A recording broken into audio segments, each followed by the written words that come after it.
Hello student, आज हम पढ़ेंगे वर्ज गुणन विधि। और इससे पहले जो हम पढ़े थे, क्या पढ़े थे? रैखिक समीकरण में अद्वितीय हल, कोई हल नहीं। उसके बाद जो पढ़े थे अनेक हल या अनंत हल। तो 3 केस पढ़े थे पहले। क्या क्या पढ़ाए थे? जब दो रेखाएं प्रतिच्छेद करती है तब उसका हल जो होगा वो अद्वितीय होगा और समीकरण का निकाय क्या होगा? संगत होगा। उसके बाद हम पढ़ाए थे जब दो रेखाएं समानांतर हो तो उसका, जब दो रेखाएं समानांतर हो तो उसका कोई हल नहीं होता है, और समीकरण का निकाय क्या होता है? असंगत होता है। और तीसरा केस जो पढ़ाए थे, जब दो रेखाएं समपाती हो और एक रेखा के सभी बिंदु दूसरी रेखा पे पड़ती हो तो वो जो होगा उसका अनेक हल होगा या अनगिनत हल होगा, और समीकरण का निकाय क्या होगा? संगत होगा या आश्रित होगा। 3 केस पढ़ाए थे। तीनों केस में हम क्या किए थे? 4 सवाल करवाए थे और लास्ट वाला में 2 सवाल कराए थे। 4 में 8 10 सवाल। इस पे आप इतना सवाल पूरा रट जाइए, बढ़िया से पूरा समझ के उतना सवाल प्रैक्टिस कर लीजिए, तो उसमें से ये तीनों केस में से कहीं कोई सवाल नहीं छूटेगा यदि आ जाएगा। ऑब्जेक्टिव भी पूछता है, सब्जेक्टिव भी पूछता है। उसके बाद हम पढ़ा रहे हैं अब वर्ज गुणन विधि। अब वर्ज गुणन विधि क्या होता है? देखिए वर्ज गुणन विधि। कौन सा? वर्ज गुणन विधि।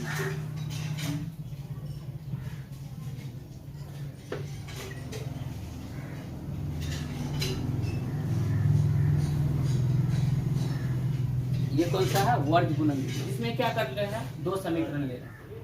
a1x plus b1y plus c1 बराबर b0। ठीक। अब दूसरा समीकरण ले रहे हैं a2x plus b2y plus c2 बराबर 0।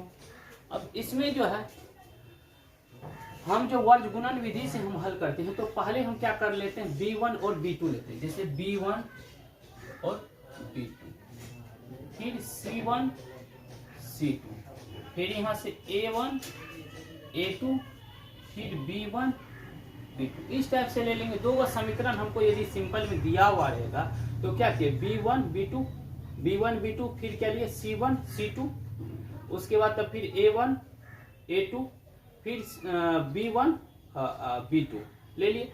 b1 b2 c1 c2 a1 a2, फिर b1 b2। b1 के बाद क्या होता है? c1, अब फिर a1 के बाद क्या होता है? b1। तो इसमें हम क्या करेंगे? देखिए यहाँ से x का मान निकालेंगे, फिर y, और फिर ये क्या हो जाएगा? 1। x का मान निकालने के लिए तो हम क्या करते हैं? x बटे क्रॉसिंग गुना करते हैं, इसको इससे और फिर इसको इससे। फिर हम क्या करेंगे? इसको इससे, फिर इसको इससे, फिर क्रॉसिंग गुना, फिर क्रॉसिंग गुना। अब हम क्रॉसिंग गुना कर रहे हैं। x का मान निकालेंगे, x बटे b1 c2 माइनस फिर b2 c1 बराबर, फिर क्या y निकालना है? y बटे फिर c1 a2 minus c2 a1 बराबर 1 bye a1 b2 minus a2 b1 ना आ गया। ये एक तरीका से फार्मूला है, इसको याद भी कर सकते हैं। इस पे डायरेक्ट 2 समीकरण यदि दिया हुआ रहेगा तो b1 c2 फिर b2 c1 ये सब का मान रख के निकाल सकते हैं।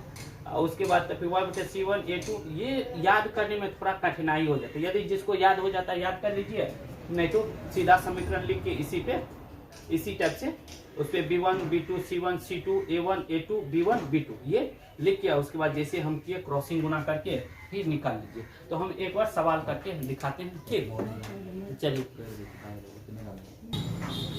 इसमें हम क्या किए? थ्योरी बता दिया। अब जो है इस पे हम क्या कर रहे हैं? क्वेश्चन करवा रहे हैं, देख रहे हैं उसी टाइप से। अब सबसे पहले हम क्या कर रहे हैं? a1 a2 b1 b2 c1 c2 हम क्या करेंगे? पहले निकालेंगे।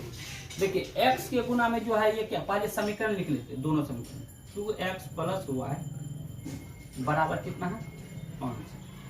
फिर यहाँ पे दूसरा समीकरण क्या है? 3x प्लस 2y बराबर 8। अब क्या करें? इसमें 2x प्लस y ये 5 को इस साइड लेके आते हैं, -5 बराबर 0। फिर यहाँ पे 3x + 2y -8 बराबर 0। 2 का समीकरण हो गया। अब देखिए इसमें a1 a2 b1 b2 निकालेंगे। a1 क्या हो जाएगा, x के गुना में जो है ये क्या हो जाएगा, a1 2 हो जाएगा। फिर b1, अब क्या करें, y के गुना में जो है, y के गुना में कुछ नहीं तो क्या है 1, b1 1 हो गया।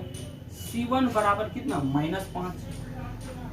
उसी तरीका से a2 x के गुना में जो है वो क्या हो जाएगा, वो a2 दूसरा समीकरण। अब जो है x के गुना में जो है वो क्या हो जाएगा, a2 हो जाएगा दूसरा समीकरण में, x के गुना में a2 3। फिर b2 बराबर ये y के गुना में जो है वो 2। अब c2 बराबर -8।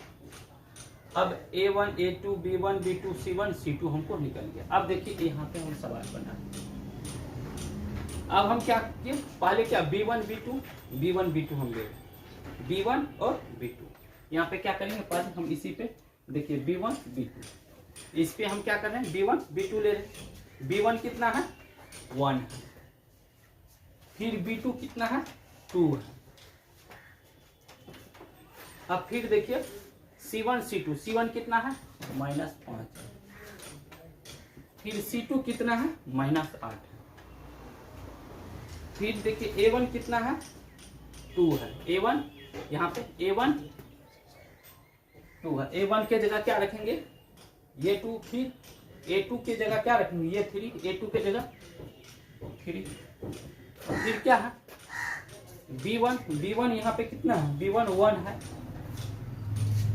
फिर b2 कितना है 2 है, b2 के जगह क्या रखेंगे 2। अब देखो x यहाँ पे y फिर z, x किन दोनों के बीच में रखेंगे, b1 और c1 के बीच में, y c1 और a1 के बीच में, यहाँ पे क्या हो जाएगा 1। अब x y z का मान निकालेंगे, तो x का मान निकालेंगे तो क्रॉसिंग गुना करेंगे, इसको इससे गुना कर दिए, फिर इसको इससे गुना कर दिए, फिर इसको इससे गुना कर दिए, फिर इसको इससे गुना कर दिए, फिर इसको इससे गुना, सबको गुना क्या किया, क्रॉसिंग गुना कर दिए। x बटा 1 गुना -8, फिर -2 गुना -5, तो 5 गुना 10, तो कितना होगा -10 हो गया, बराबर y बटे, अब देखिए y बटे क्या हो जाएगा -5 गुना 3, कितना होगा -5 गुना 3 -15, फिर -8 गुना 2 -16, बराबर 1 बटे, अब 2 गुना 2 कितना हो गया 4, -3 गुना 1 कितना हो 3। अब देखो x बटे -8 माइनस प्लस 10 बराबर y बटे -15 माइनस प्लस 16 बराबर 1 बटे 4 में से 3 गया, कितना बचा 1। अब x बटे -8 में से 10 जाएगा, कितना बचेगा 2। अब y बटे 16 में से 15 जाएगा, कितना बचा 1 बराबर 1 बटे। अब देखिए ये 2 3, अब फर्स्ट चाहे थर्ड लो, चाहे सेकंड चाहे थर्ड लो, फर्स्ट एवं सेकंड से। फर्स्ट क्या है x बटे 2 बराबर 1 बटे फर्स्ट और थर्ड से, ये हो गया। अब देखो क्रॉसिंग x गुना 1, x बराबर 2 गुना 1 2। अब फिर देखो क्या हो जाएगा सेकेंड एवं थर्ड से।